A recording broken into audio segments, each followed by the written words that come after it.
حضرت عبداللہ ابن عباس رضی اللہ تعالیٰ عنہ سے مروی ایک روایت ہے، میں ایک دن حضور کے پیچھے بیٹھا ہوا تھا، سواری میں حضور کا ردیف تھا، تو حضور نے فرمایا، اے بیٹے، اے لڑکے، میں تجھے کچھ کلمات سکھاتا ہوں، تو اللہ کے حقوق کا خیال رکھ تو وہ تیری حفاظت فرمائے گا۔ تو اللہ تعالیٰ جل شانہ کے احکام کی حفاظت کر، تو اسے اپنے سامنے پائے گا۔ اذا سألت فاسأل اللہ، جب سوال کرے تو اللہ سے ہی سوال کرے، اللہ سے مانگنے کا مزاج پیدا کر لیں کہ فرمایا تمہارے جوتے کا تسمہ بھی ٹوٹ جائے تو وہ بھی اللہ سے مانگو۔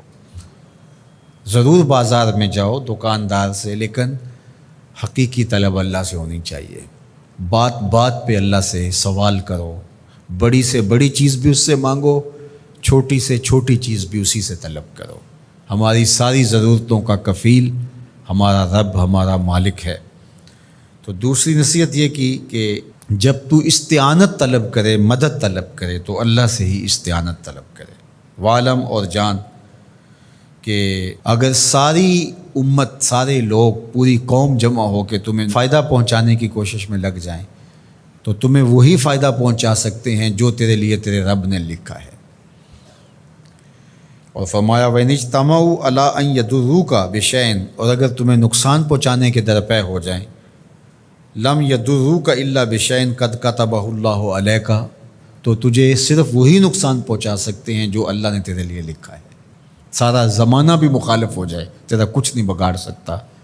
ہاں، تیرے مقدر میں اگر کوئی چیز، کوئی بگاڑ لکھا ہے تو وہ ہوگا، اس کا ذریعہ وہ بن جائیں گے۔ تو اس لیے پھر اسی سے مانگو، اسی سے طلب کرو۔ رفعت الاقلام وجفت الصحف، جو لکھنا تھا اللہ نے لکھ دیا، لکھنے کے بعد قلم اٹھا لیا گیا اور جن صحیفوں پہ لکھا تھا وہ خشک ہو گئے۔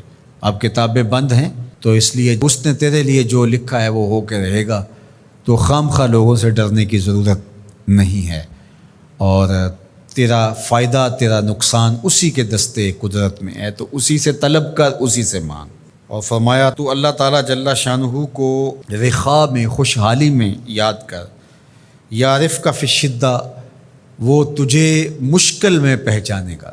یعنی جو شخص خوشحالی کے دور میں اس کے پاس دولت ہے، صحت ہے، تو اللہ تعالیٰ کو فراموش نہیں کرتا، اللہ اس کی بدحالی کے زمانے میں اس کو فراموش نہیں کرتا۔ وعلم، اور جان، ان النصر مع الصبر، کہ جو مدد ہے وہ صبر کے ساتھ آتی ہے۔ وان الفرج مع الکرب، اور کشادگی جو ہے وہ مشکل کے ساتھ آتی ہے۔ وَأَنَّ مَعَ الْعُسْرِ يُسْرًا، اور سہولت جو ہے وہ مشقت برداشت کرنے کے بعد آتی ہے، تنگی کے بعد فراخی آتی ہے۔ پہلو مشکل پھر تمنا، پہلو کنڈا پھر پھول، شاید مگروں پہلو مکھیاں ڈس دیاں ڈنگ والیاں۔ تو یہ سب ہوتا ہے، مشکلات، تکلیفیں، آلام، مصائب، ان سب سے گزر کر کے آسانیاں آتی ہیں۔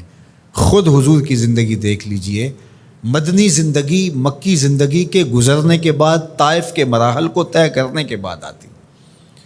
تو ہم ڈائریکٹ اگر چاہیں مکی زندگی کو اختیار کیے بغیر اور طائف کی مشکلات اور سنگلاخ راستوں سے گزرے بغیر مدنی برکتیں حاصل کرنا، تو وہ نہیں پا سکتے۔